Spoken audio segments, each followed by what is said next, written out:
ఈ వార్త కేసీఆర్ వర్సెస్ జూపల్లి కృష్ణారావు అని చెప్పేసి ఓ వార్త ఇచ్చిండు, చూసుకున్నాం.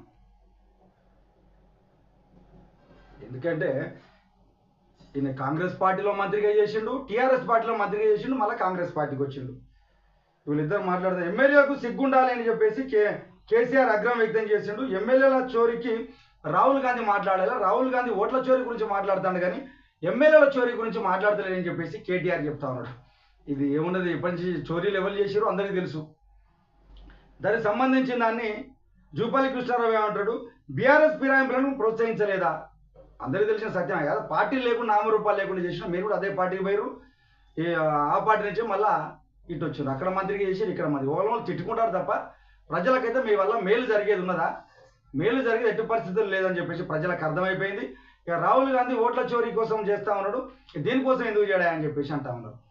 మీరే మాట్లాడితే ఎట్లా సార్? ఇది మీరే పార్టీ ఫిరాయింపులను ప్రోత్సహించిన వ్యక్తులు ఈరోజు మీరే అంటే ఎట్లుంటుందో ఒకసారి ఆలోచన చేసుకోవాలని చెప్పేసి ఒకసారి తెలియజేస్తాను.